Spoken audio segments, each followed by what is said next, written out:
Bonjour à tous et bienvenue pour ce nouveau webinaire sur la chaîne du CIDJ. J'espère que vous allez tous très bien. On se retrouve aujourd'hui du coup pour ce deuxième webinaire organisé par le CIDJ. Le premier qui était préparer sa candidature pour un job d'été.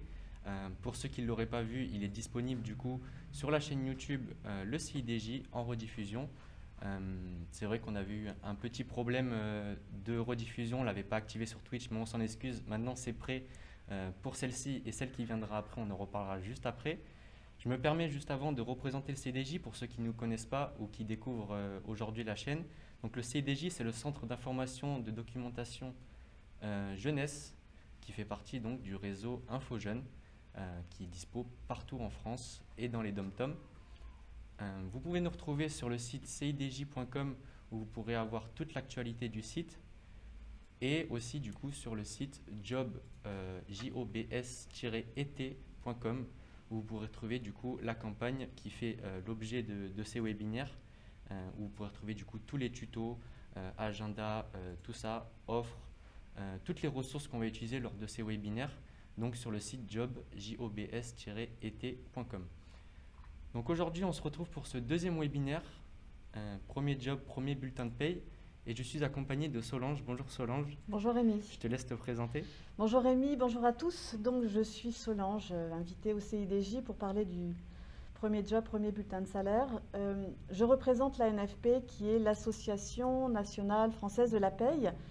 Et on va passer quelques instants ensemble pour raconter finalement ce qu'est le bulletin de salaire par rapport au premier job que vous allez découvrir dans quelques semaines. Et puis, qui suis-je? La présidente de la NFP. Et puis, en quelques mots, je pourrais dire simplement une hyper expert du bulletin de salaire. Donc, n'hésitez pas à me poser toutes vos questions. Je vais essayer d'y répondre, mais mettez-moi même au défi sur certains sujets par rapport à la paye. Et on sera là pour vous répondre. Merci de m'accueillir, Rémi. Eh bien, merci à toi d'être venu. Je vais aussi me présenter. Je m'appelle Rémi, je suis en service civique du coup au CIDJ depuis une toute petite semaine. J'ai pris le relais d'Elsa que vous avez peut-être pu voir pour le premier webinaire. Donc on leur fait un petit coucou si elle nous voit et à Valérie aussi. On est aussi avec Pauline qui est à la régie, donc c'est à elle que vous parlez Bonjour tout le monde. sur le chat. C'est elle du coup qui s'occupera aussi de la gestion un peu du stream. Donc je pense qu'on a fait le tour pour l'introduction. Peut-être qu'on va rappeler nos prochains rendez-vous. Donc, hop, on va juste enlever ça. Du coup, je gère le stream en même temps. Vous inquiétez pas s'il y a des petits couacs, c'est pas très grave. Donc, le premier webinaire, le premier webinaire qui avait lieu la semaine dernière, donc qui est disponible sur YouTube, comme je vous le rappelle. Aujourd'hui, on s'attaque au premier job, premier bulletin de paye. Et la semaine prochaine, nous aurons les secteurs qui recrutent, donc le 28 avril à 14 h sur la même chaîne, le CIDJ. Et nous aurons du coup, pour finir cette campagne de cet été je taffe, les job dating les 4, 5 et 6 mai sur le site jobs-et-t.com. Je pense qu'on a fait le tour. Je pense qu'on va pouvoir commencer du coup avec ce webinaire premier job, premier bulletin de paye. On a séparé ce webinaire en 3 étapes. La première, je veux taffer cet été, c'est possible. Donc on va parler un peu de toutes les questions qui peuvent s'entourer avant de trouver un travail. Et ensuite nous passerons, j'ai décroché un job mais j'ai encore des questions. Ça veut dire que le job a été décroché. Voilà, on a passé l'entretien on va bientôt signer notre contrat ou enfin. Ou s'il y en a un. S'il y en a, on va en rediscuter justement. Mais du coup, c'est un peu le pendant de toute cette trame du travail. Et ensuite, nous aurons la troisième partie, donc l'après, mon contrat est terminé et maintenant. Là, il y a à dire aussi. Oui. Donc, on va voir qu'il y a beaucoup de choses à dire. Et donc, je vous invite à tous nous poser vos questions si vous en avez, à réagir sur le chat. On est là pour ça. Donc, ça va se dérouler sur un sorte de format questions-réponses. Donc, je serai la personne qui a posé les questions et Solange, l'experte dans les finances et de la paye, va nous répondre. Mais aussi, libre à vous de nous poser vos questions. Donc, bonjour à tous. On vous remercie encore d'être plus de 60. C'est cool. Donc, je pense qu'on va commencer par la première partie. Avant tout, je pense que j'aimerais parler un peu de mon expérience personnelle. C'est vrai que moi, du coup, Les jobs d'été, c'est pas très lointain. Rien que la saison dernière, je faisais donc de l'animation tout l'été. Et donc, c'est un sujet qui m'intéresse beaucoup. Et je pense honnêtement que je vais beaucoup apprendre, tout comme vous, je pense, sur tout ce qui est paye, fiche de paye, contrat, tout Et ce qui pourquoi? englobe tout Ouais, ça. ouais. Et pourquoi? Attends, moi j'ai une question à te Oui. poser. Tu regardes quoi sur ton bulletin de salaire? Ah bah alors, du coup, est-ce que je dois être honnête et dire que je pense que ce que je regarde en premier, et la seule chose que je regarde, c'est peut-être ce que j'ai gagné tout au long de mon travail. Donc en haut ou en bas du bulletin de salaire? Alors, je dirais en bas. Voilà, donc on va vraiment aussi focuser sur le sujet. En fait, qu'est-ce qu'on gagne Ok. quand on a son premier taf, son premier job, comme on dit, hein. Bon, bah, je te laisse me poser les questions. Je Eh crois bien, qu'il y en a c'est pas mal, parti. hein, On va d'ailleurs. passer à la première partie. Ouais.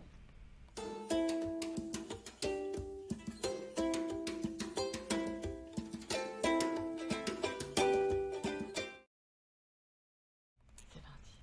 C'est parti du coup pour la première partie. Je veux taffer cet été, c'est possible. Alors du coup, on a listé une sorte enfin, on a fait une liste de questions qui seraient en lien du coup avec l'avant-job. Typiquement, première question qui me vient à l'idée, à partir de quel âge est-ce qu'on peut travailler tout simplement? Il faut retenir le chiffre 16, 16 ans. 16 ans, mais attention, avant la majorité, il faut avoir l'autorisation parentale, c'est-à-dire qu'on ne peut pas aller à côté, à droite, à gauche, se dire je veux taffer, bosser, et puis qu'un employeur ne peut pas dire bah, écoute, tu as quel âge? C'est un peu comme les jeux en fait, Oui. hein. Avant la majorité, on ne peut pas aller bosser comme ça. Donc ce qui veut dire que normalement, on a le droit de travailler à 16 ans avec l'autorisation parentale. Et puis, c'est très simple, hein, il y a une protection internationale de l'enfance et on n'a pas, en France et un certain nombre de pays, la capacité de faire travailler les enfants. Alors, vous allez me dire, tous autant que vous êtes, oui, mais il y en a qui travaillent, il y en a qui sont acteurs à la télé. C'est autre chose, ça. C'est d'une autre réglementation, mais pour les jobs d'été, à partir de 16 ans, tu peux, mais tu dois avoir l'autorisation de tes parents, écrite. Pas simplement, oui, vas-y, mon fils, va travailler. Non, écrite. Il faut le présenter au patron qui va t'embaucher. Ok, Sinon, il ne peut pas, et attention, il n'a pas le droit de t'embaucher. C'est surtout ça. d'accord. Et donc peut-être une idée pour ceux qui aimeraient trouver un job d'été à partir de, enfin, justement à partir de 16 ans, mais avant d'être majeur, dans quel secteur peut-être c'est le plus intéressant, enfin, le plus Plus probable facile. Le plus Moi, je facile. sais personnellement Ouais. que quand j'étais jeune, du coup mineur, mais plus de 16 ans, je faisais de la récolte de fruits. Ah ben bien sûr. Mm. Donc, je pense que c'est un Alors des... là, en ce moment, même s'il y a eu la semaine dernière et les semaines précédentes une actualité météorologique qui n'était pas très favorable, mais tout ce qui est travail maraîcher, donc aller récolter des légumes, des fruits, c'est quelque chose qui est très ouvert, mais toujours avec cette précaution d'avoir l'autorisation parentale. Quand les bars et les restaurants vont se réouvrir, on le dit, on le rappelle, hein, il va y avoir pléthore de propositions de jobs qui vont arriver dans quelques jours, dans quelques semaines, quand on aura confirmation que tous les bars et les hôtels vont pouvoir réouvrir. Il y a énormément de demandes, énormément, ça se compte en milliers d'emplois proposés. Donc hôtellerie, restauration, récolte de produits maraîchers, donc de fruits et légumes. Et puis le babysitting, évidemment, Bah oui. parce que les parents, avec la sortie du déconfinement qu'on attend, vont sans doute limiter peut-être le fait d'être en télétravail, donc ils vont retourner travailler. Bref, ces jobs-là sont absolument rapidement accessibles. Et il y a du travail, énormément de travail. Voilà. Ok, ben merci en tout cas pour tes réponses. Je vois un petit commentaire de Dom75, on va tous se retrouver avec le SMIC, on va voir flou. C'est vrai que du coup, je pense qu'elle fait allusion au fait du brut et du net. Ah ouais. Mm. Alors, peut-être expliquer quelle Ouais. est la différence et donc c'est quoi le SMIC Ouais. aussi. Alors, il faut tous que vous sachiez qu'un job d'été, ce n'est pas un stage. Première chose. Un stage, si vous avez dans votre école l'obligation de faire un stage qui valide votre première année, le stage, s'il correspond à 2 mois pleins, vous avez l'obligation d'être rémunéré, mais c'est pratiquement pas grand-chose, mais c'est quand même quelque chose. Donc le stage n'a rien à voir avec le job d'été qui, lui, est payé au SMIC. Et le SMIC, c'est quoi? C'est le minimum de rémunération que vous devez recevoir. Attention, il y a le SMIC. Et dans certaines professions, il y a le minimum dans sa profession qui est légèrement supérieur au SMIC. Exemple, hein, on peut aller dans certaines activités professionnelles. Vous allez dans certaines activités qui sont celles du ramassage d'ordures ménagères. Le montant du minimum garanti est supérieur au SMIC. Voilà, donc ce qu'il faut que vous ayez en tête, c'est qu'il y a le minimum qui est à verser par heure. Chaque heure travaillée doit être à un minimum qui est donné. Et attention, il y a le brut et il y a le net. Donc on ne va pas parler de montant là aujourd'hui, mais on va parler plutôt de votre bulletin de salaire. Configurez votre bulletin de salaire. Regardez-le. Est-ce que tu peux nous mettre le bulletin de salaire si tu l'as quelque part? Je te l'avais donné, lequel je crois. tu veux, stagiaire? Reste là, regarde, Okay. c'est parfait. Regardez, il y a la main qui est stabilotée. En haut, c'est marqué à droite bulletin de salaire. À gauche, il y a les indications qui sont liées à vous, votre identité, où vous habitez. Et puis, il y a le premier stabilo et la deuxième ligne stabilo. Et bien là, c'est le brut. Ça, c'est le brut. Essayez d'aller sur un vrai bulletin de salaire, pas celui qui est publicitaire. Voilà, génial. Alors, regardez, là, c'est marqué bulletin de salaire. On a le brut dans la zone verte qui correspond à tout ce que vous avez. Là, c'est votre identité. Ça, c'est le brut. C'est marqué total gain. Voilà, c'est marqué ici.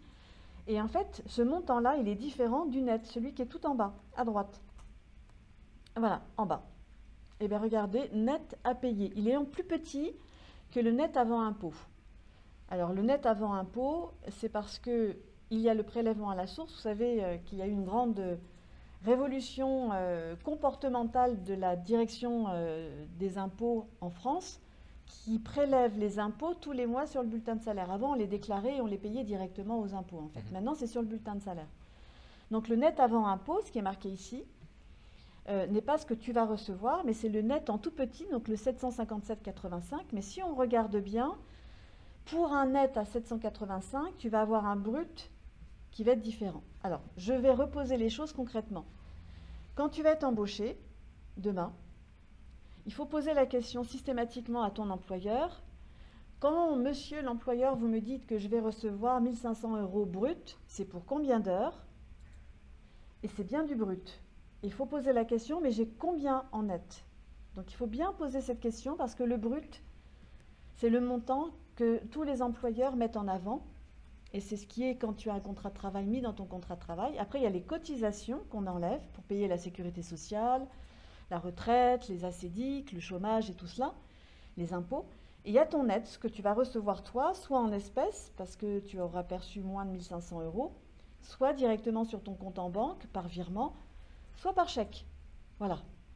Donc faites attention, il y a le brut et le net. Le brut, c'est l'effet waouh. Vous dites, ah chouette, j'ai gagné 1 200 €. Ben non, non, non, c'est pas vrai. Quand on regarde par exemple la fiche de paye, si je peux la remettre en entier, Ouais. Le plus gros chiffre, c'est quand même le brut. C'est ça. Et donc c'est un peu trompeur et c'est peut-être l'erreur facile en fait. C'est trompeur s'il n'y a pas cet échange qu'on a ensemble. Oui. Mais en fait, pour que vous ne soyez pas trompé dans ce que vous imaginez, surtout dépensez pas ce que vous n'avez pas. Hein. Si on vous dit vous allez avoir 1 500 €, posez la question brut ou net. Et surtout la question vraiment importante, pour combien d'heures? Parce que en fait, il faut vous dire que si vous avez 1 500 € brut et que vous faites 200 heures, le taux horaire, 1 500 divisé par 200, c'est pas la même chose que bien évidemment 1 500 divisé par 151,67. On arrive à une question qui est très importante, c'est pour combien d'heures vous allez être employé. Quand vous avez entre 16 et 18 ans, attention, on doit respecter un minimum d'heures et on n'a pas le droit de travailler au-delà de ce minimum d'heures. Et le minimum d'heures à effectuer, c'est 35 heures par semaine. 35 heures par semaine. Même si on fait des travaux maraîchers, même si on fait, comme certains pourront dire, des heures d'équivalence, où tu attends, donc tu n'es pas payé, mais tu es quand même là. Non, non, c'est quels sont le nombre d'heures à effectuer? 35 heures par semaine.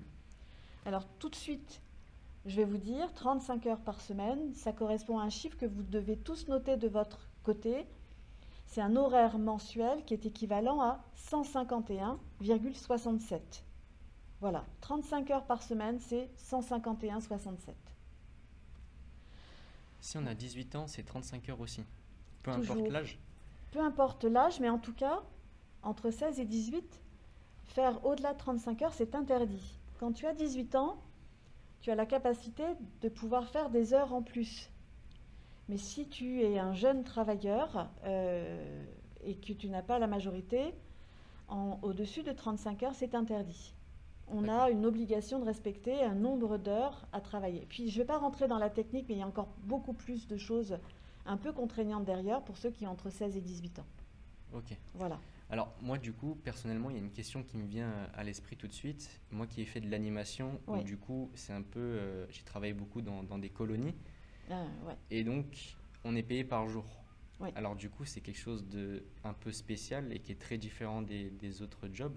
Alors du coup, comment expliquer cette exception du fait que c'est très différent et qu'il n'y a pas vraiment de SMIC, entre guillemets? Alors s'il y a toujours un SMIC en fait, mais tu es payé sur un engagement de nombre de jours travaillés. Et dans une journée, tu dois travailler 7 heures en fait. Tu en auras sans doute fait plus. Oui.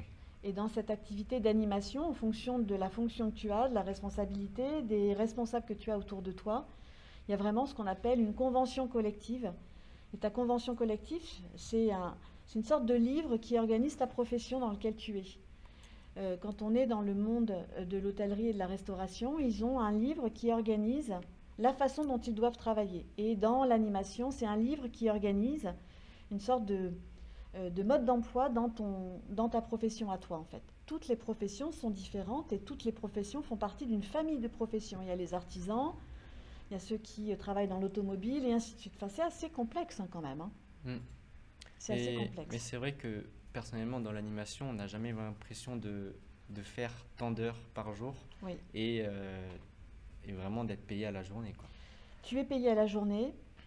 Maintenant, si on dit les choses dans leur stricte réalité, tu as sans doute fait plus d'heures que tu n'aurais dû en faire. Ça, c'est sûr. Je pense. Parce que vraiment, on est payé à la journée, mais c'est peut-être pas. Ouais, je pense que tu as dû être dans une très très grosse production d'heures chez toi. Voilà. Sûrement. N'hésitez pas, hein, du coup, si vous avez des questions, on a Pauline qui peut vous répondre quand on est sur un sujet, mais n'hésitez pas si on peut revenir sur des questions. On va peut-être essayer d'en lire une. Comment être sûr qu'il n'y a pas d'erreur sur notre fiche de paye? Par exemple, erreur de calcul, des lignes qu'on ne comprend pas. On va peut-être dérouler un peu avant les petites questions parce qu'en fait, tout est une question progressive. Parce que on a le job pour lequel on a été appelé. Première chose qui est importante, c'est que la question qu'on se pose, c'est est-ce qu'il faut un contrat de travail ou pas? C'est pas obligatoire, c'est assez paradoxal. Normalement, il en faut un, mais c'est pas obligatoire. C'est-à-dire que tu ne vas pas aller poursuivre ton employeur parce qu'il t'a pas donné ton contrat de travail alors que tu as eu ton bulletin de salaire. Mais normalement, déjà, on se pose la première question sur ton patron, ton futur patron te dit que tu vas travailler à partir de telle date. Lui, il t'aura déclaré auprès des administrations, donc tu vas pouvoir travailler. Il t'aura déclaré. Ensuite, ça veut dire que tu es protégé par cet employeur quand tu travailles. Protégé, c'est-à-dire qu'il est responsable de tes conditions de travail. Et puis après, il va te dire que tu vas travailler à tel endroit pour tant d'heures. Note bien ce qu'il va te dire. Tu vas travailler à tel endroit pour tant d'heures. Tu dois faire 35 heures. Si par hasard tu en fais plus, c'est tant pis pour toi.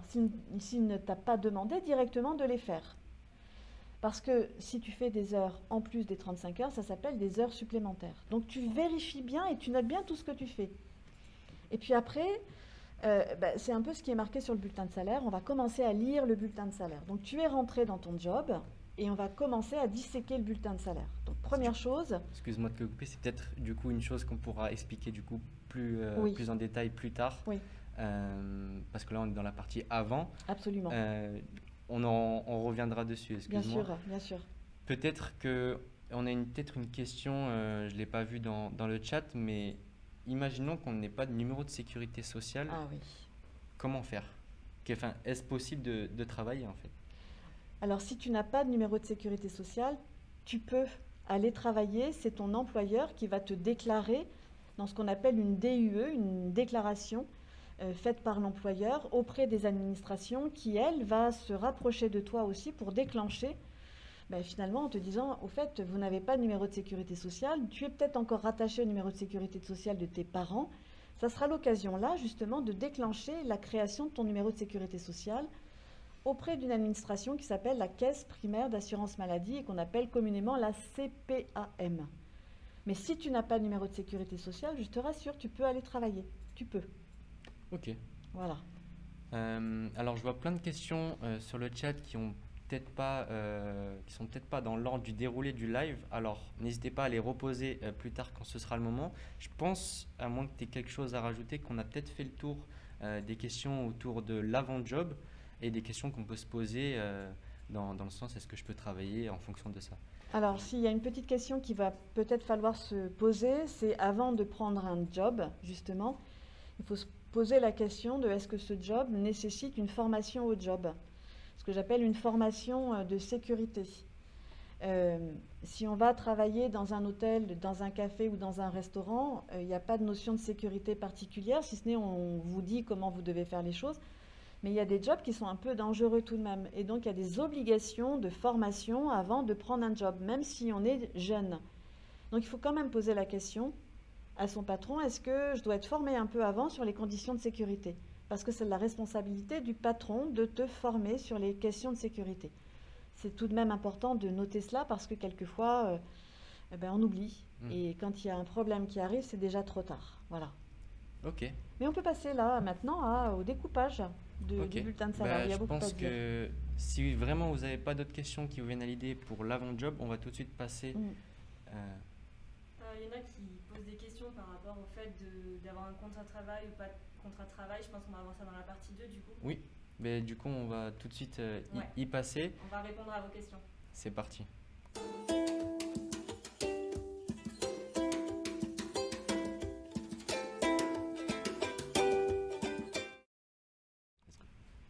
Du coup, on est de retour pour la deuxième partie de ce webinaire. Premier job, premier bulletin de paye. Donc la deuxième partie, j'ai décroché un job. Donc l'entretien est passé, c'est bon, tout est prêt. On va aller travailler, mais j'ai encore des questions. Alors, quelle question te vient tout de suite à l'idée dans ce genre de situation? À quelle heure je commence? C'est une question bête. C'est où est-ce que je vais, à quelle heure je commence et de qui je dépends, avec qui je vais travailler. En fait, c'est quand même une question essentielle parce qu'on peut se retrouver un peu bête. Où on arrive sur son lieu de travail et puis on est soit en retard, soit en avance. Donc, il faut toujours se poser cette question-là importante. À quelle heure? Où est-ce que je vais? Parce qu'on peut se retrouver dans des entreprises qui ont plusieurs lieux, même dans des cafés, hôtels, restaurants, qui ont plusieurs lieux de terrasses et autres. Donc ça, c'est quand même une question essentielle. C'est à quelle heure et où est-ce que je vais travailler. Deuxième question, c'est est-ce que j'ai l'obligation de porter un uniforme? Alors, Oui. on n'a pas abordé ces questions-là ensemble, mais si votre employeur vous demande de porter un uniforme, parce que le job l'impose, c'est à l'employeur de vous apporter cet uniforme.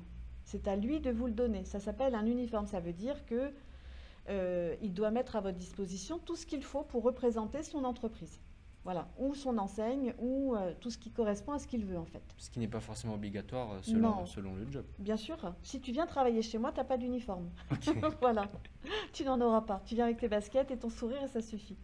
Voilà. Mais c'est quand même quelque chose d'important parce que qui dit uniforme dit après, finalement, d'autres questions. C'est qui est-ce qui lave l'uniforme? Est-ce que je dois le rendre derrière? Voilà, des petites questions. Mais pour les jobs qu'on a cités tout à l'heure, votre uniforme sera restitué à la fin de votre job, normalement. Je permets de dire aussi que on va aussi répondre à des questions, soit que vous vous posez, ou comme ce que tu viens de faire, des questions où on n'a même pas l'idée de se poser. Absolument. C'est-à-dire, par exemple, qui va laver mon uniforme si je dois en porter un? Ouais. C'est peut-être pas la première question qui nous vient à l'esprit dans cette situation.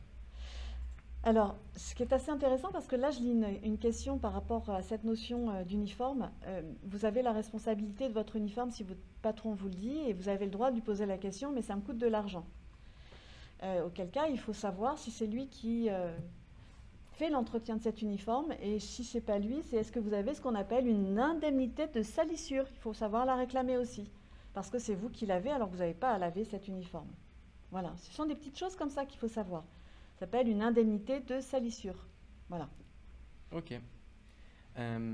Du coup, je pense qu'on va passer aux questions qu'on a un Ouais. peu préparées. Et Ouais. je pense aussi les vôtres qui concernent du coup cette partie. est-ce que je vais avoir un bulletin de travail au final, quand je travaille? Est-ce que Un contrat de travail. un contrat? Ouais. Alors, le contrat de travail, il faut savoir le demander pour savoir exactement comment va être organisé son travail. C'est quand même important de le réclamer. Mais quelquefois, vous allez postuler à une terrasse et ils vous disent c'est bon, tu viens demain, tu seras employé.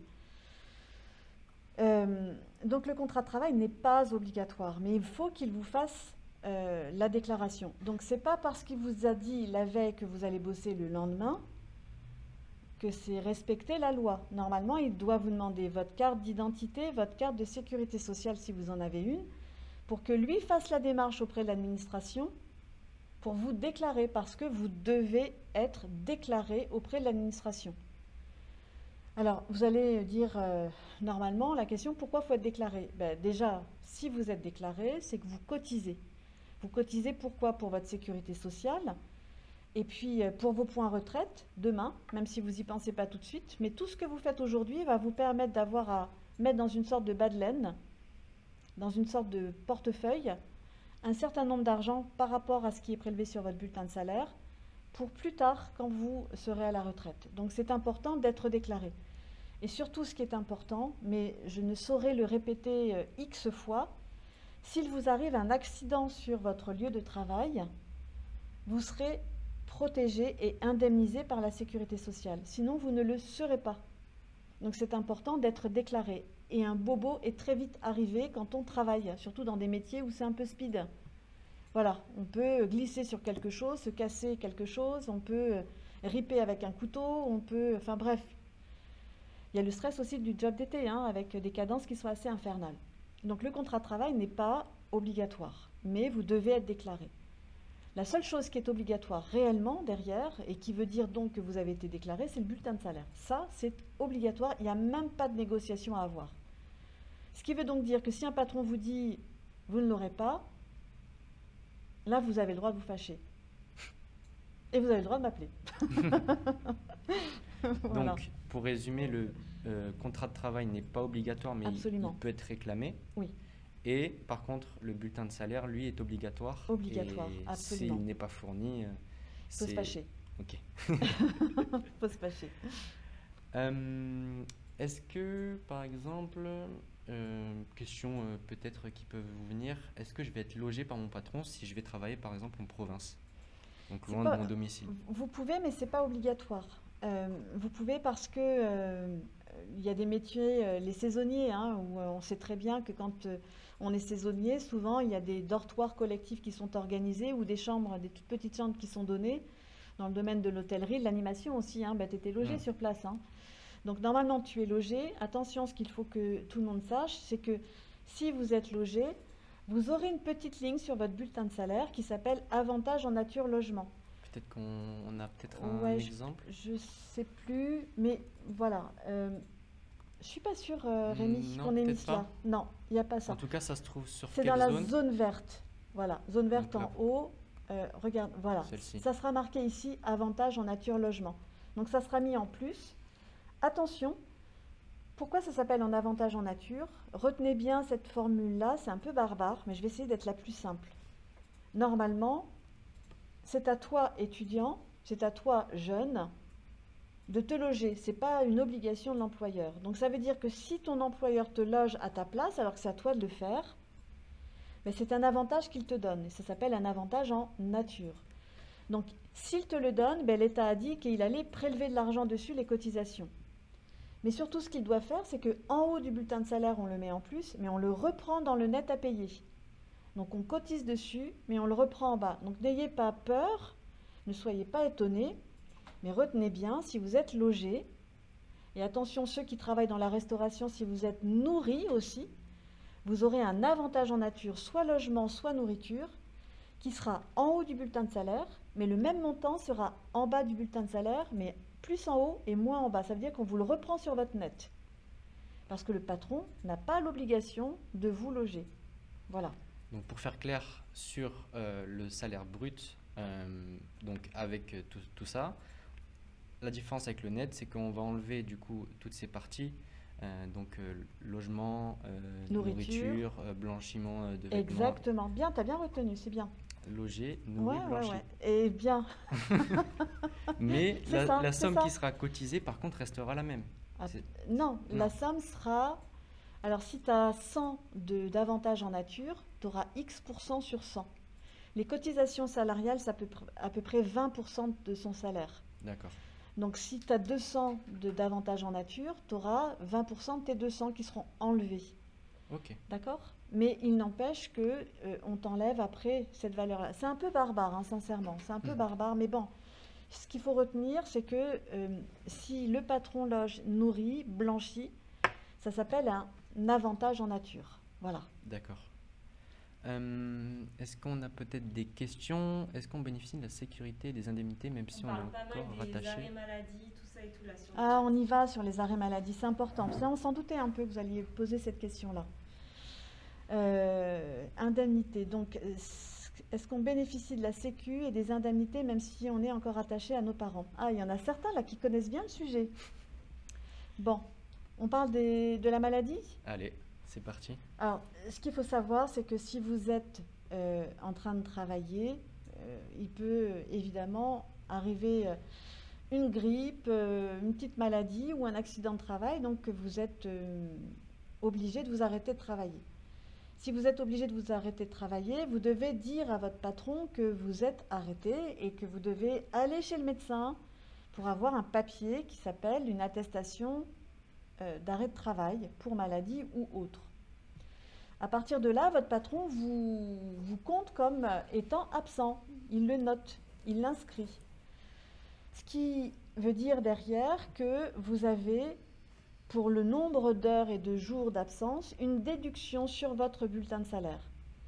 N'oubliez pas, je vous avais dit tout à l'heure, vous avez votre brut, vous le divisez par 151,67 si vous êtes payé sur tout le mois, c'est le nombre d'heures dans le mois en totalité, mais vous devez connaître votre montant correspondant à l'heure travaillée. Donc si vous êtes absent une journée, si vous êtes absent une semaine, eh bien on va vous déduire la somme correspondant à votre absence. En haut du bulletin de salaire. Est-ce qu'on a peut-être une image? La fameuse zone verte, c'est ici. Ok. C'est ici. Donc on va vous enlever votre somme d'absence sur le bulletin de salaire. Alors il y en a un qui pose la question, il y a la Sécu. Ouais, le problème. Le problème, c'est qu'il faut avoir suffisamment cotisé à la sécurité sociale pour que la sécurité sociale vous verse ce qu'on appelle des indemnités journalières de sécurité sociale. Donc en fait, il faut avoir soit cotisé sur les 6 derniers mois, soit avoir effectué le mois précédent 120 heures, enfin c'est aussi un peu barbare, mais il faut avoir suffisamment donné de l'argent à la sécurité sociale en payant des cotisations pour qu'elle-même vous dire « Ok, tu as assez cotisé, donc je vais te verser des indemnités journalières de sécurité sociale et la seule chose que vous devez retenir, c'est que les indemnités journalières de sécurité sociale dont vous avez entendu parler sans arrêt pendant la période du Covid sur les médias, c'est égal à 50% de votre salaire. C'est la moitié de votre salaire journalier ou horaire. Hein, ce n'est pas de tout votre salaire. Si vous êtes absent une journée, elle ne va pas vous verser la moitié de votre salaire du mois, évidemment. Donc, vous ne pouvez, ce qu'il faut retenir, vous ne pouvez avoir d'indemnité de la Sécu que si vous avez suffisamment cotisé avant. Si c'est votre premier job, ben, vous êtes absent, hein, tant pis pour vous. Il faut avoir cotisé. Donc pour ça, c'est l'une des raisons pour lesquelles On en revient. Ouais, ben, il faut se faire déclarer par son patron. Parce que sinon, ben, on ne peut rien avoir. Et c'est ça qu'on rappelle systématiquement. À chaque fois qu'on continue à cotiser, ben, on est protégé par toute la protection sociale qu'a organisée la France. Et c'est quand même un sacré avantage. Donc, cotiser pour la maladie et pour les accidents de travail. D'accord? Voilà. Est-ce qu'il y a toujours des questions par rapport à la maladie? Pauline, je ne sais pas si tu en as vu quelques-unes. Non, on y a Encore. répondu avec Valérie qui est aussi active sur le chat avec moi. Merci Valérie, on te fait un petit coucou. Je pense que voilà, n'hésitez pas là si vous en avez d'autres. Je pense qu'on a répondu à tout ce qu'on... Ouais. Non, c'est bien répondu. 50% du salaire journalier de base. Ouais, c'est exactement ça. Ça me fait penser l'image qui est à l'écran, heures supplémentaires. Est-ce Ouais. qu'on peut peut-être expliquer Ce que c'est? tout ce que c'est, tout ce que ça englobe, Bien les heures sûr. supplémentaires? Alors, les heures supplémentaires, ce sont, par explication même de ce qui est dit, ce sont des heures qui sont effectuées en supplément du nombre d'heures pour lesquelles vous êtes engagé. Bon, c'est la raison pour laquelle c'est quand même mieux d'avoir un contrat de travail. Parce que si tu es engagé dans une entreprise à temps complet, dans 151,67, donc 35 heures par semaine, et que tu en fais 38 parce que ton patron te l'a demandé, 38 moins 35, ça fait 3, et donc tu auras 3 heures supplémentaires. D'accord? 3 heures supplémentaires. Ces 3 heures supplémentaires, tu reprendras ton taux horaire. Donc si tu regardes bien sur l'écran, on a le salaire de base qui est indiqué, 151,67, c'est le nombre d'heures dans le mois. Si tu regardes bien à côté, c'est 10,15. Et là, à côté, tu as 1539,45. Ça, c'est ton salaire qui va brut, hein, qui va t'être versé. En dessous, si tu regardes bien, tu as 17,33, c'est le nombre d'heures supplémentaires que tu as effectuées. Et 12,68, c'est égal à 10,15 majoré de 25%. Donc 10,15 fois 1,25. C'est comme ça que ça se calcule. Donc les heures supplémentaires, première chose à savoir, c'est elles sont déclenchées, ça s'appelle supplémentaires, elles sont déclenchées quand tu dépasses 35 heures et elles sont majorées de 25%. Voilà. Si tu es engagé pour un contrat de travail en dessous de 151,67, on dira que tu es à temps partiel. Si tu es à temps partiel et que tu es embauché, que ton contrat de travail dit que tu travailles 120 heures dans le mois, toutes les heures faites entre 120 heures et 151,67 seront appelées des heures complémentaires. Elles ne seront jamais majorées. Il faut arriver jusqu'à 151,67 pour pouvoir avoir un bonus supplémentaire. Voilà, j'essayais d'être un peu Non, mais je pense factuelle. que c'est très clair. Je ne savais pas ce truc de heures complémentaires quand on travaille en temps partiel, donc c'est très Alors, bien. soyez pas gênés, hein. Vous allez dire, ouais, j'ai fait plus de travail. Oui, mais si tu n'as pas atteint les 151,67 dans ton mois, tu n'auras jamais de majoration. Voilà. Jamais de bonus. Majoration, c'est bonus. Voilà. Très bien. Est-ce qu'on a une question sur le chat? Le patron a-t-il droit de nous licencier en cas de maladie? Jamais. Tu es protégé, sache-le. Sache-le toujours. Maladie, accident de travail, maternité et paternité. D'accord. Est-ce qu'on a d'autres questions? Je pense qu'on a pas mal répondu. Si, il y a quelque chose qui est intéressant, c'est ces heures ouvrent droit à une contrepartie. La majoration, si tu fais des heures supplémentaires, de la majoration. Et puis, ce que tu dois savoir aussi, ça existe dans le domaine de la restauration. On peut très bien te dire, tu as des heures supplémentaires, mais je te les offre en jour de repos. C'est-à-dire que une heure supplémentaire, c'est égal à 1,25 de ta journée, de ton heure, pardon. Donc, on va te donner l'équivalent en jour de repos, en nombre d'heures, en fait. Voilà. Donc, on peut compenser tes heures, non pas en te donnant de l'argent, mais en te donnant des jours de repos. Ça s'appelle des repos compensateurs. On a une question qui nous vient tout de suite en lien avec les heures supplémentaires. Je vais bientôt commencer d'ici peu un contrat d'intérim. Est-ce que je vais pouvoir faire des heures supplémentaires? Bien sûr, bien sûr, bien sûr. Ah oui, oui, tout à fait. Mais encore une fois, tu vas dans une entreprise qui est une entreprise prestation d'intérim, mais en fait, tu vas aller travailler dans une autre société au titre de celle qui a fait ton contrat d'intérim. C'est la société qui va t'accueillir, qui va te demander de faire des heures, qui elle-même va les transmettre à la boîte qui t'embauche pour faire de l'intérim, en fait. Donc, ton donneur d'ordre, c'est celui chez qui tu vas travailler. Voilà, c'est comme ça que ça se passe, en fait. D'accord. Tout à fait, Coralienne. Si tu as un contrat à temps partiel, il faut que tu débloques du coup ce quota d'heures de 151,67. C'est ça. Pour, après ces 51, c'est ça? Oui. Être majoré sur ces heures supplémentaires. Avoir un bonus sur tes heures. J'espère que tu as compris avec mon explication, sinon on peut peut-être te réexpliquer, ou je pense que Solange a très bien expliqué. Ça me permet de vous dire que le live est disponible en rediffusion, donc si vous voulez le revoir, que vous avez raté par exemple le début ou un bout que vous n'avez pas compris, n'hésitez pas à revenir sur la rediffusion, donc sur la rubrique vidéo de notre chaîne Twitch. Si vous avez des questions, n'hésitez pas encore une fois à les poser. Peut-être que je peux en poser une qui me semble très intéressante une fois qu'on a décroché notre job et qu'on se dit à quel moment je vais être payé. Alors, si vous êtes embauché pour un mois et que vous dites que votre patron vous dit voilà, vous serez payé qu'à la fin du mois, mais que vous êtes un peu de geste au niveau trésor, vous avez le droit de demander une avance ou un acompte C'est possible. Mais ce n'est pas parce que vous avez travaillé une semaine que vous devez exiger d'être payé. Normalement, on est payé à la fin du mois. À la fin du mois, et même si vous terminez un peu avant le mois, souvent le patron il déclenche les bulletins de salaire et les paiements à la fin du mois. Donc de toute façon, à la fin du mois, vous allez être payé quoi qu'il arrive. Mais vous avez la capacité de demander des avances ou des acomptes. C'est une obligation de l'employeur que d'accepter ce genre de choses dès lors que vous avez fait la moitié de votre période d'emploi sur le mois. C'est absolument toléré. Voilà. D'accord. C'est marrant ça parce que c'est quelque chose que je pense beaucoup de personnes ne savent pas. Ouais, ouais. Moi, dans mon expérience, c'est vrai que parmi toutes les... je fais pas mal d'animations donc dans les colonies, c'est donc des séjours qui durent entre 5 et 7 jours pour la plupart.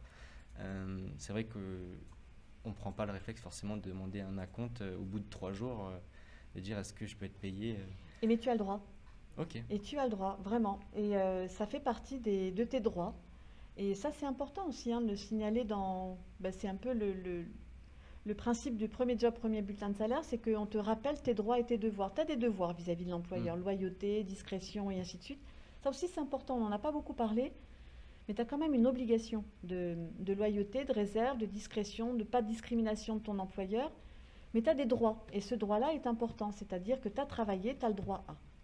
Voilà, quoi qu'il arrive. Très bien. Et l'employeur, il peut me donner les tickets resto, enfin c'est obligatoire ou pas? Mais non, belle question sur les tickets resto. On avait un peu anticipé cette question-là. On s'était dit, tiens, qu'est-ce qu'ils vont réclamer? On en a déjà parlé, excuse-moi, de comment ils pouvaient nous payer de les manières donc en espèces, virement bancaire et chèque.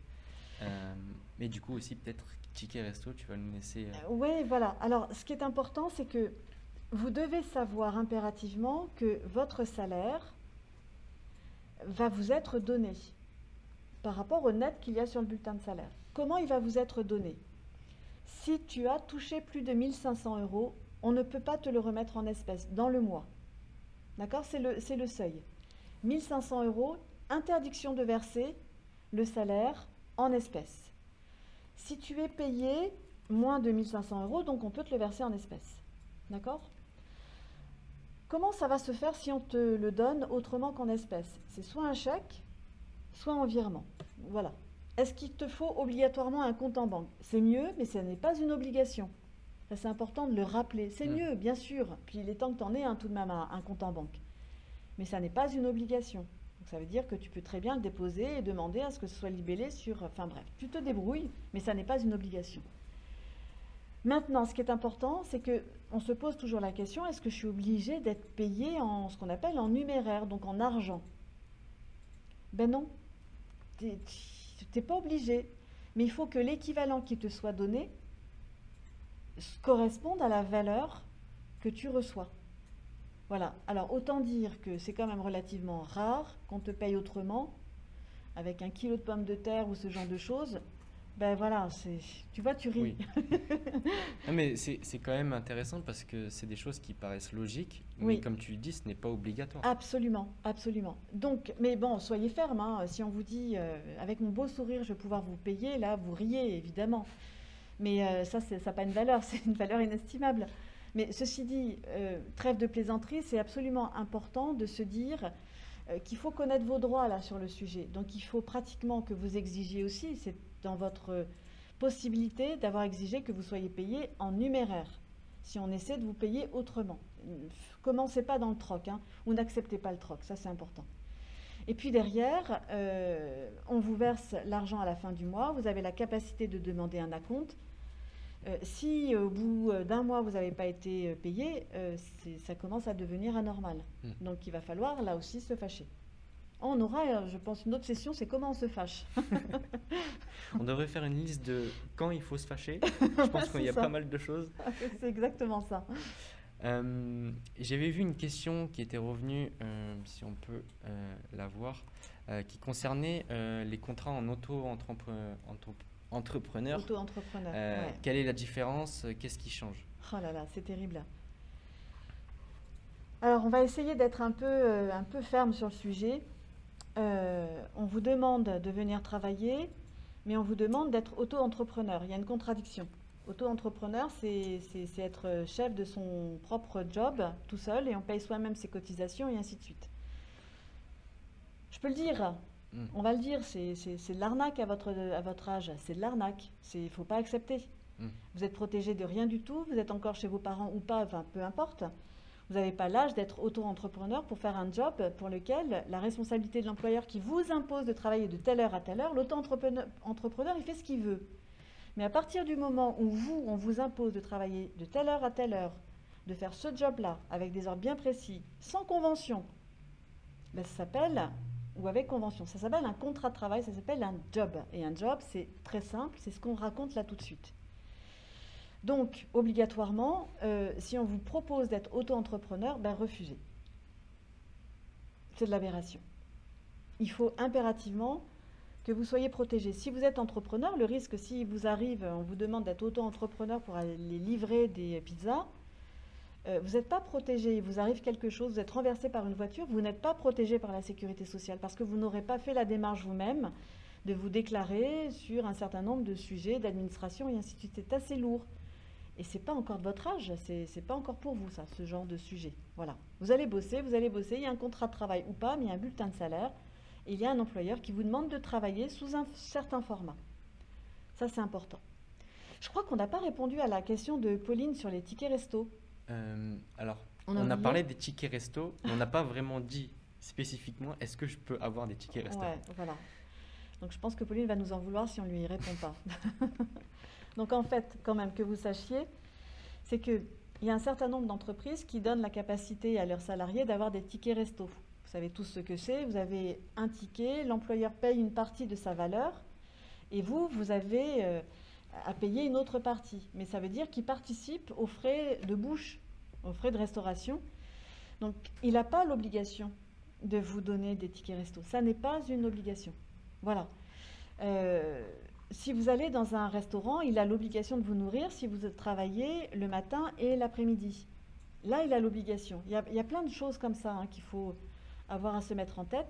La seule obligation, chers étudiants, autant que vous êtes à nous écouter, c'est que si vous êtes en région parisienne ou si vous êtes dans une grande agglomération urbaine et que vous prenez les transports en commun, l'employeur a l'obligation de participer à 50% de votre ticket pour vous rendre, ou pour prendre les transports en commun, le métro, le bus et ainsi de suite. Donc votre ticket d'abonnement, le pass Navigo, vous présentez le pass Navigo pour un mois, il a l'obligation de participer à 50%. C'est une obligation. Attention, il faut le présenter, bien évidemment. Et si vous travaillez une journée et que vous devez aller quelque part et que vous n'avez pas de pass Navigo, vous amenez votre ticket de métro, votre ticket de participation à votre bus ou tout autre moyen. Maintenant, si vous y allez avec votre voiture, tant pis pour vous. C'est vraiment la participation à 50% des transports en commun. Voilà, ça c'est un droit que vous avez. Okay. Il faut le savoir. Très bien. Est-ce qu'on a peut-être d'autres questions? Je sais pas, mais si par exemple à Paris, on a déjà payé un abonnement annuel, l'employeur doit participer aussi.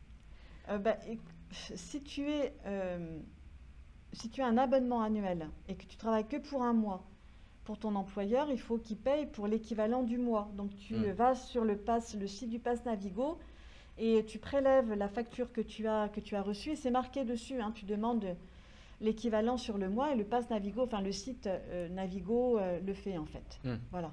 C'est assez facile à faire. Il y avait une question sur les jours fériés. Est-ce qu'on est payé pareil, plus est-ce qu'on est payé Alors, si tu travailles un jour férié, tu es payé de la même façon que les autres jours, sauf avec certains jours fériés qui sont majorés et suivant les conventions collectives. Donc, la famille d'emploi dans laquelle tu es peut très bien avoir à te dire, si tu travailles un jour férié, on te majore de 100%, de 50%, de 20% ou autre. Donc, il faut que tu regardes dans ta convention collective, quand tu rentres dans une entreprise, tu dois savoir dans quelle famille d'emploi tu es, famille professionnelle. Tu regardes ta convention collective et tu regardes les jours fériés. Tout de suite. Tu regardes comment tu es indemnisé et immédiatement, si tu vas travailler le 14 juillet ou le 15 août, tu sauras donc combien tu vas recevoir en plus en fait. Voilà. Et dans le même genre, si on travaille la nuit, j'y pense moi aussi parce que moi aussi j'ai fait des jobs d'été, travailler la nuit aussi et c'était pas forcément clair. Alors le job de nuit est interdit pour les jeunes de moins de 18 ans. Il faut le savoir ça. C'est interdit. Le travail de nuit, c'est entre 22h et 6h du matin. C'est interdit. Donc au-delà, c'est permis, mais sinon c'est interdit. Voilà. Donc travailler de veilleur de nuit quand tu as 16 ans, c'est pas possible. Ça n'est pas possible. Au-delà, oui, mais avant, non. Voilà. D'accord. Je vois qu'il y a une question qui revient de Lyon 0088. Et si l'on est déjà donc auto-entrepreneur, c'était la question, et qu'on veut travailler par exemple chez McDo donc pour un job d'été, comment Tu ça peux. se passe? Ben, bien sûr, tu peux. Ton statut d'auto-entrepreneur, c'est une chose. Mais si tu veux avoir un job à côté rémunéré, comme un salarié traditionnel, tu peux le faire. Ton statut d'auto-entrepreneur, c'est que normalement, c'est que tu es libre de faire des tâches, des missions particulières. Tu es rémunéré, tu payes des cotisations dessus qui sont appelées par les organismes, mais à côté, tu as le droit de travailler.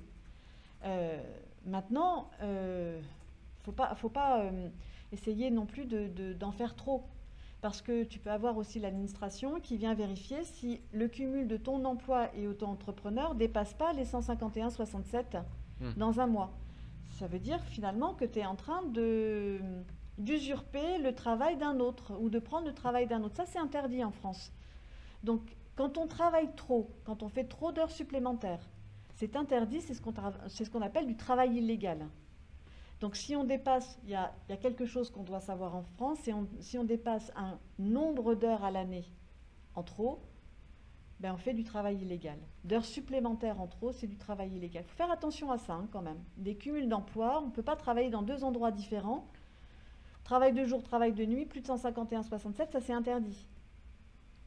On ne peut pas cumuler. Ok. Je ne sais pas si j'ai raté cette partie, mais lorsque on fait un job d'été, on se détache fiscalement de nos parents ou pas? Alors du coup, c'est peut-être une question qu'on a déjà répondu sur la première partie. Je t'invite à revoir le webinaire, soit maintenant ou soit à la fin, peu importe, et donc revenir à la première partie qui était Je taffe cet été, c'est possible, où on traitait toutes les questions en rapport avec l'avant-job. Donc je pense qu'on a traité cette question. On l'a traité du point de vue sécurité sociale, mais pas fiscale, en fait. Et là, la question, je pense qu'elle est purement fiscale. Tu as le droit d'être rattaché en job sur la fiscalité de tes parents jusqu'à 20 ans ou 21 ans. Excusez-moi, j'ai plus le terme exact, je crois que c'est 21 ans. Ouais, c'est 21. C'est 21 ans, merci Pauline. Mais sinon après, les impôts t'envoient un papier à ton domicile pour te dire tu étais rattaché fiscalement à tes parents, maintenant il est temps que tu te déclares tout seul de ton côté. Mais tu peux avoir un job d'été et au contraire te rattacher fiscalement. Quel est l'avantage? Faire payer plus d'impôts à tes parents. Voilà. Il n'y en a pas plus, parce que toi, fiscalement parlant, tu ne seras pas imposé. C'est ça qui est important quand même, hein. Voilà. C'est ça, on avait dit ça. On va continuer du coup à répondre à vos questions avant de passer à la troisième partie. Je repose la question, un contrat intérimaire initialement prévu sur 4 mois, on m'a dit que je signerais juste pour le premier mois et après c'est renouvelable, est-ce légal? Et peut-on faire 4 contrats sur les mois de mission? Refaire 4 contrats? Ah, est-ce qu'on a le droit de cumuler plusieurs CDD? On a une limite sur le cumul des CDD avant que ce soit requalifié en CDI. Donc, je ne sais pas dans quel corps de métier tu es, s'il y a un contrat de chantier, un contrat de mission particulier. Donc, je ne vais pas répondre bêtement en disant c'est interdit ou c'est permis. Ce qu'il faut savoir, c'est que la succession des CDD est très encadrée. Si tu fais trop de CDD à un moment donné, donc il y a une limite entre le CDD, le contrat de mission et puis le contrat de chantier aussi, hein, parce qu'il y a des chantiers particuliers, auquel cas tu as la capacité de demander une requalification en CDI. S'ils ne le veulent pas, ça veut dire qu'ils auront la relation que tu as avec eux et puis ils sont pratiquement redevables de 6 mois de salaire derrière. Ton employeur est redevable de 6 mois de salaire. C'est assez dangereux hein, quand même d'avoir accumulé plusieurs CDD d'affilée. D'accord. Donc peut-être qu'au bout de combien de CDD on... Au bout de 3 CDD, on doit commencer à se poser la question quand Ok. même, hein. Ah ouais, 3 CDD, ça commence à devenir consécutif, hein, bien évidemment. Mais bon, il y a des grandes entreprises très, très, très connues, dont les personnes à l'intérieur, ça fait quoi, 10 ans qu'elles ont des CDD d'affilée? Bon, il y en a pour lesquelles ça ne gêne en aucune façon. Question de Lyon 0088. Je veux dire que si on a un contrat avec un employeur, on paye les cotisations à l'URSSAF en fonction de ce qu'on a gagné, Oui. ou c'est à l'employeur de payer les taxes? toujours si on est auto-entrepreneur? Alors, ce qu'il faut que tout le monde sache, c'est que tu reçois un bulletin de salaire, il y a ton brut qui te dit quelle est la base de ta rémunération, il y a les cotisations qui sont marquées sur le bulletin de salaire, et tu as ton net. En fait, toi, on va te verser que ton net, parce que c'est ton patron qui va verser toutes les cotisations, c'est-à-dire les tiennes et les siennes, à l'URSSAF. Donc, il cumule les deux. Et les deux, c'est à peu près, sache-le quand même, c'est à peu près 45% de ton salaire. Cotisation salariale, cotisation patronale, entre 45 et plus de 55% du salaire. Ça peut être assez conséquent quand même, hein. Voilà. Mais toi, tes cotisations, ils les payent directement à l'administration. Voilà. En fonction de l'emploi dans lequel tu es, d'un certain nombre de choses, c'est entre 45 et plus de 55% de ton salaire qui est versé par lui. Mais c'est lui qui les paye, c'est pas à toi de le faire. D'accord. Bon, je pense qu'on a pu faire le tour Ouais. de toutes vos questions. Je pense qu'on va pouvoir passer aussi du coup à la troisième partie. Mon contrat est terminé et maintenant, euh, c'est parti.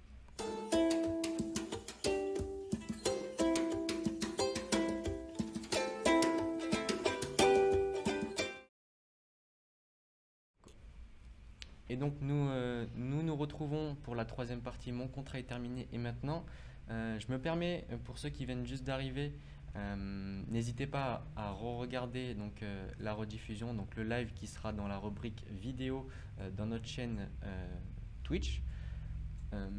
Et puis aussi par la même occasion re-regarder le webinaire, le premier, préparer sa candidature qui est donc en lien forcément avec les autres. On va tout de suite commencer donc pour la troisième partie. Donc j'ai fait mon job, voilà, j'ai travaillé, mais maintenant il me manque encore des trucs, j'ai encore des questions il se passe encore des choses. Donc pour toi, qu'est-ce qui serait comme question, qu'est-ce qui te vient à l'esprit forcément dès qu'on peut finir un travail? Eh bien, surtout, est-ce que tu as eu ton bulletin de salaire et ton solde de tout compte, c'est-à-dire est-ce que tu as eu ton attestation comme quoi tu as travaillé? Donc, on va te remettre en fait à la fin de ton job un certain nombre de documents, ton attestation de salaire qui dit que tu as bien travaillé, donc que l'employeur s'est délivré de ton job et a bien versé ça, ça, ça et ça. Puis, il faut que tu te poses la question de ce que tu vas recevoir réellement. Si tu travailles un mois ou 2 mois, ton travail s'arrête. Si tu es un jeune, tu n'auras pas d'indemnité de précarité en fait, mais tu auras une indemnité compensatrice de congés payés. Donc à peu près 10% de ton salaire te sera versé pour payer les congés payés que tu aurais dû prendre si tu avais travaillé plusieurs mois en fait. Parce que ce qu'il faut quand même que tu saches, c'est que chaque mois travaillé te donne la capacité d'avoir 2,5 jours de congés. Et bien si tu ne les prends pas, l'employeur doit te les payer. Même si tu pars. Même si tu pars. Donc en fait, voilà, tu t'en vas, tu dois avoir ton bulletin de salaire, ton attestation de salaire. Comme quoi, voilà, il t'a donné ça, tu as fait tant d'heures. Donc il dit, voilà, je t'ai reçu, tu as fait tel travail. Et ça permet aussi de justifier après, quand tu iras dans une autre société, que tu as bien travaillé en faisant ça, ça, ça et ça. En fait, c'est pas toi qui l'as inventé, c'est le patron qui le reconnaît et qui le signe. Voilà, ça s'appelle une attestation de salaire. D'accord. Et un reçu solde de tout compte. C'est un peu barbare, mais c'est comme ça que ça s'appelle. Ça me fait penser à quelque chose qui m'est déjà arrivé. Je n'ai pas été payé le nombre prévu sur mon contrat. Qu'est-ce que je fais? Qu'est-ce qui se passe? Pas logique. Alors, tu n'as pas été payé le même nombre d'heures. Il faut se poser la question, est-ce que j'étais en retard? Est-ce que j'ai bien pointé si j'avais pointé? Est-ce que j'ai pas été absent? Est-ce que j'ai fait tout le travail? C'est-à-dire déjà te poser la question de toi avant d'aller revendiquer le nombre de choses. Être Quand sûr. voilà, quand tu as fait le point en te disant, ben, finalement, il y a peut-être un décalage entre ce que j'ai reçu en nombre d'heures ou autre chose, hein, ton indemnité de salissure dont on a parlé par exemple tout à l'heure, et puis ce qu'il y a sur le bulletin de salaire. Ben, c'est simple, hein, il faut prendre son bulletin de salaire, respirer un bon coup et puis aller voir son patron en disant, je pense qu'il y a une petite chose qui ne va pas et je voudrais en parler avec vous. Il faut en parler. Hmm. Les erreurs sont tout à fait possibles et elles sont rectifiables immédiatement. Donc il va faire la rectification, bien évidemment. Moi, je me Maintenant, rappelle que dans ma situation, on devait me rembourser du coup mon trajet pour venir au lieu de oui. travail, Mm. mais il n'avait pas été fait et du coup tout un micmac pour se faire rembourser. le trajet. En fait, souvent, ça n'est pas mis sur le bulletin de salaire. Mm. Donc, il y a des choses qui ne sont pas mises sur le bulletin de salaire. Ça peut être des arrangements en fait, que tu peux avoir avec ton patron. Il te fait venir quelque part, il te dit c'est bon, je vais payer ton train. Généralement, les entreprises ne le mettent pas sur le bulletin de salaire. Malheureusement, ça devrait être mis sur le bulletin de salaire. Ça s'appelle un frais professionnel et ça doit être déclaré. Pour que ça puisse être prouvé aussi. Absolument, absolument. Parce que je pense que naturellement, s'il y a une erreur, on doit se permettre de la prouver. Exactement. Oui, exactement. Bon réflexe. Est-ce que tout simplement je vais devoir payer des impôts? Alors, tu vas pas payer d'impôts parce que je pense pas que tu es perçu dans l'année, sauf si tu me dis que tu as perçu plus de 15 000 euros dans l'année. Mais normalement, C'est pas le cas. ce qu'il faut savoir, c'est qu'avec le prélèvement à la source, il va falloir faire une démarche aussi auprès de ce qu'on appelle la DGFiP, la Direction des impôts, pour dire que tu dois avoir un taux neutre, qu'on ne te prélève pas de l'argent pour éviter qu'ils te prélèvent de l'impôt à tort sur ta rémunération. Donc normalement, tu n'es pas imposable avec le salaire que tu as perçu. C'est pour ça que je disais à Pauline tout à l'heure, attention, si vous vous rattachez au foyer fiscal de vos parents alors que vous-même, vous n'êtes pas imposable, voilà, il faut se poser la question de est-ce que je me déclare ou pas au niveau des impôts. Bah, voilà, vous êtes grand maintenant, faites-le quoi.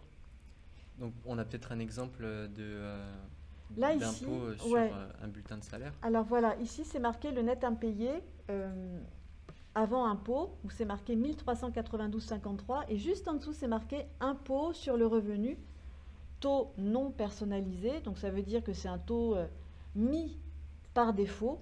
Et là, on prend 0,5% du salaire, qui est le salaire net imposable, 1466,02, et on paye 7,33. Vous payez puisque ça vous est déduit de votre salaire net avant, qui est marqué au-dessus, en fait. Voilà. Donc, tu ne vas pas payer d'impôt. Si tu vois que tu as une ligne prélèvement à la source qui est prise, discute avec ton patron. Attention, dans le cadre du prélèvement à la source, moi, mon taux de prélèvement à la source, il est à 0. Il faut le dire aussi. Ok. Voilà. Autre question. Je pense qu'on a déjà répondu à ça, mais par rapport au compte en banque, donc c'est pas obligatoire d'en avoir un, Non. mais c'est très conseillé. Absolument. Et puis vous devrez être amené à en avoir un plus tard. Absolument. C'est assez pressant même quand même d'essayer de déclencher l'ouverture d'un compte en banque. Mais je pense que Absolument. du coup ça vient à ce moment-là. Oui. La plupart du temps, Oui. pour notre premier job, Ouais, c'est à ce le moment-là moment. que le compte est ouvert. Oui, souvent. Absolument. Il y a pas mal de questions, on pourrait répondre qui se placent aussi là parce qu'on répond en direct à vos questions par rapport à payer autrement qu'une somme d'argent. Donc on avait répondu, c'est pas obligatoire, mais dans la plupart du temps c'est le cas. Je sais pas. Il y a une question sur le chat. Qu'est-ce que signifie le numéro APE-NEF sur le bulletin de salaire? Alors, le code APE, c'est le Peut-être code on l'a d'activité. quelque part. C'est en haut du bulletin de salaire. C'est pas le code NEF, c'est le code NAF. C'est ici. Voilà. Alors, où est-ce qu'il est marqué? C'est Là. juste en bas. Non, normalement, ça devrait être marqué en haut. C'est à côté de... Vas-y, reste là. Voilà, c'est parfait. CDI, début de contrat, établissement, période. Bon, là, il n'est pas marqué. SIRET, NAF. Voilà, on le voit. Alors, on voit Société Exemple, 31 000 Toulouse. En dessous, c'est marqué SIRET. Donc, ça, c'est le numéro de déclaration de l'entreprise auprès des administrations.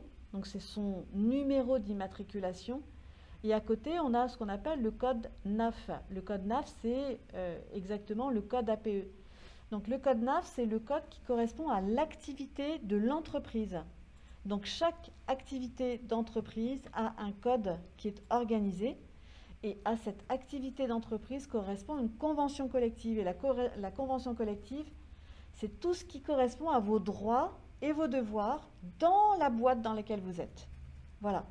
Donc, si vous allez travailler dans une boulangerie, vous n'aurez pas les mêmes droits et devoirs que si vous allez travailler dans un cabinet d'avocats.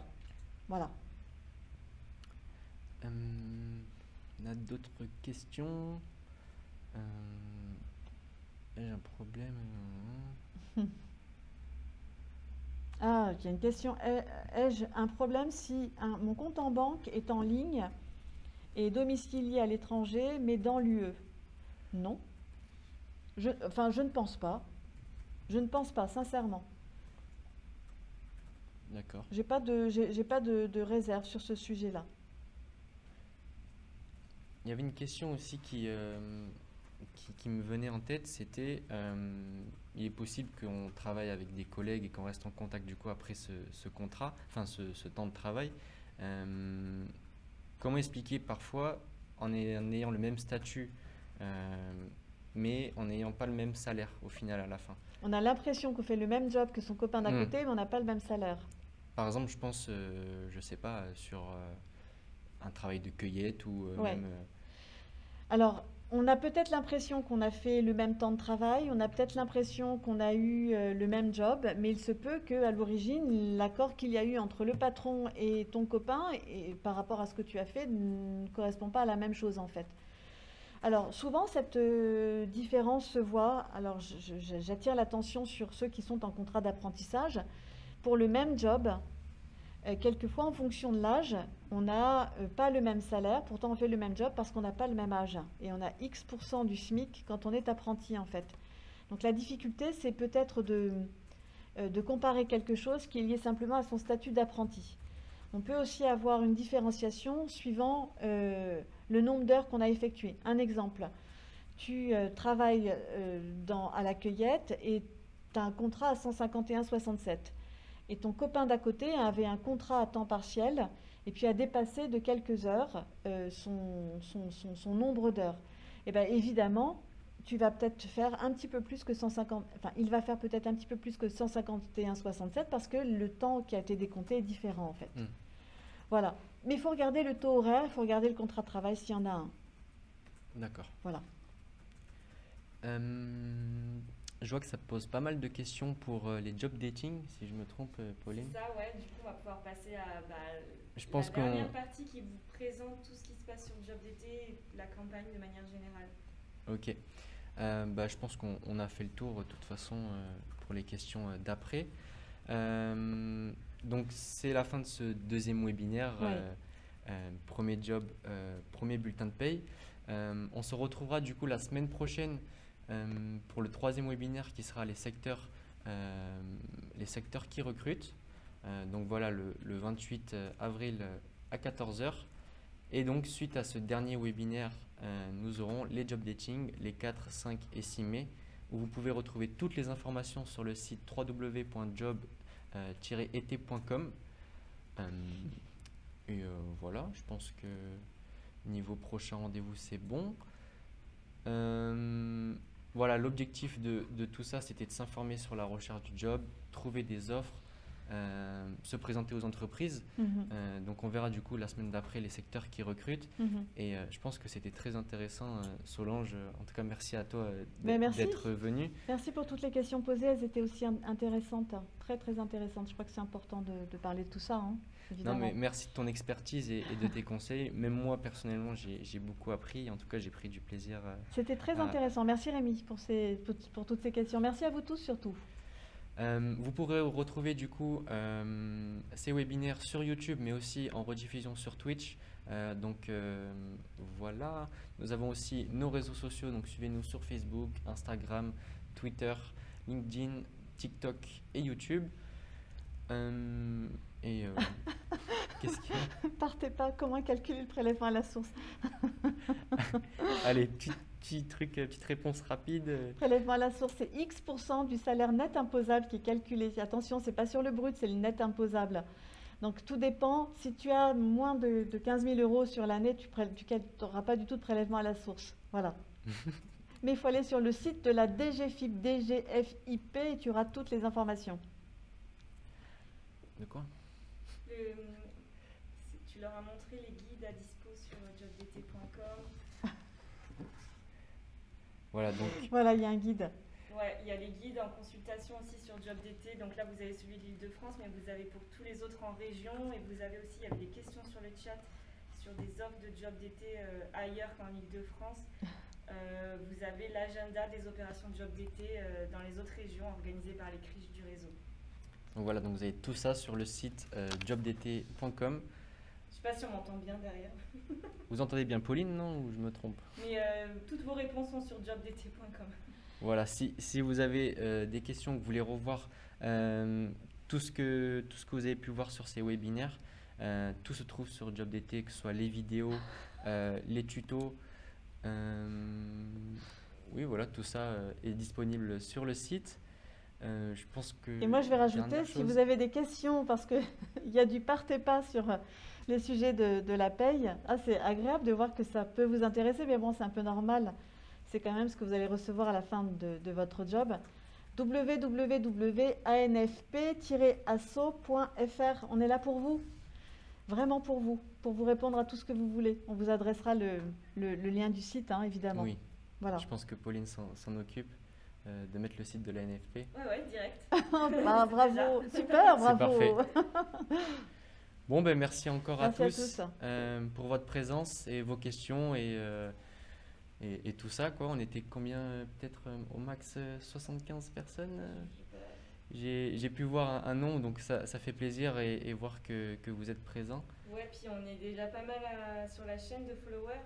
On C'est est à cool. combien là? N'hésitez pas à vous abonner, à nous suivre pour le webinaire de la semaine prochaine. Donc ce sera sur les secteurs qui recrutent en région.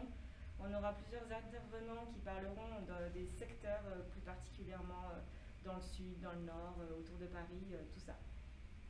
Voilà. Bravo à ce que vous faites. Merci à Pour tous. Valérie aussi du premier webinaire qui sera de retour pour animer ce webinaire. Merci à tous en vous souhaitant une bonne journée et puis à la prochaine. Au revoir.